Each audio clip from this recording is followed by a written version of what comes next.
বাংলাদেশের যুব সমাজকে, তরুণ প্রজন্মকে কিভাবে ক্রীড়াঙ্গনের মাধ্যমে একটি সুস্থ শারীরিক নতুন বাংলাদেশ আমরা উপহার দিতে পারি। এই আরাফাত রহমান কককে স্মৃতিকে সম্মান জানিয়ে তার স্মৃতিকে অম্লান ধরে রাখার জন্য এই ফুটবল টুর্নামেন্ট সারা বাংলাদেশে ঘোষণা করেছেন। তার জীবনের একটি অংশকে মনে হয় খুব ইম্পর্টেন্ট, যে আমি যখনই দেখেছি তিনি শুধু খেলাধুলা নিয়ে থাকতেন। প্রাপ্ত চেয়ারম্যান জনাব তারেক রহমানের নির্দেশনায়, তার নেতৃত্বে আমরা সারা বাংলাদেশ ব্যাপী আরাফাত রহমান কোকো স্মৃতি ফুটবল টুর্নামেন্ট শুরু করেছি।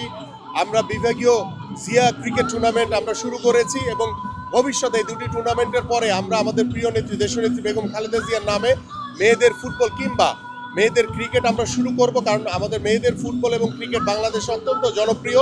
পাশাপাশি আমাদের যুব সমাজকে মাঠে ফিরে আনার জন্য এবং বাংলাদেশের যুব সমাজকে, তরুণ প্রজন্মকে কিভাবে ক্রীড়াঙ্গনের মাধ্যমে একটি সুস্থ শারীরিক নতুন বাংলাদেশ আমরা উপহার দিতে পারি। পাশাপাশি আমরা প্রত্যেকটি স্পোর্টসকে গুরুত্ব দিয়ে আমরা আশা করব যে পাঠ্যপুস্তকে যেভাবে আমাদেরকে বাংলা, ইংলিশ সহ, ধর্ম সহ প্রত্যেকটি সাবজেক্ট নিয়ে যেভাবে পড়াশোনা করতে হয় বাধ্যতামূলকভাবে, ঠিক একইভাবে প্রত্যেকটি স্কুল, কলেজ, মাদ্রাসা সহ ইউনিভার্সিটিতে আমরা আমাদের ক্রীড়াঙ্গনের যে সাবজেক্টগুলি রয়েছে, বিভিন্ন ফুটবল, ক্রিকেট, হকি সহ বিভিন্ন যে সাবজেক্টগুলি রয়েছে, সেগুলো আমরা বাধ্যতামূলকভাবে ভবিষ্যতে যদি আল্লাহ পাক আমাদেরকে সুযোগ দেয়, বাংলাদেশের জনগণের ভোটে যদি আমরা নির্বাচিত হতে পারি, আমরা বিএনপির ভারপ্রাপ্ত চেয়ারম্যান জনাব তারেক রহমানের নির্দেশনায়, নেতৃত্বে আমরা এই সাবজেক্টগুলো বাধ্যতামূলক করে দিব, যাতে ভবিষ্যৎ প্রজন্মের কাছে একটি আমরা ক্রীড়াঙ্গনের বাংলাদেশ, একটি সুস্থ জাতি উপহার দিতে পারি। শুধু সেটা নয়, একটা অদ্ভুত আনন্দ, আমি মনে করি যে এক ধরনের হরমোনাল সিক্রেশন হয়, একটা অ্যাড্রিনালিন রাশ হয় যখন মানুষ খেলে, সেটা খুব জরুরি। বা অনেকে বলে হ্যাপি হরমোন। এই মানুষকে ভালো রাখবার, খুশি রাখবার, হাসি মুখে রাখবার আমার মনে হয় একটা বড় কাজ হলো যদি সে খেলাধুলায় নিজেকে নিয়োজিত রাখে। সেজন্য আজকের আরাফাত রহমান কোকো, প্রয়াত আরাফাত রহমান কোকোর স্মরণে যে খেলাটা হচ্ছে, এই টুর্নামেন্ট, আমার তার জীবনের একটি অংশকে মনে হয় খুব ইম্পর্টেন্ট, যে আমি যখনই দেখেছি তিনি শুধু খেলাধুলা নিয়ে থাকতেন।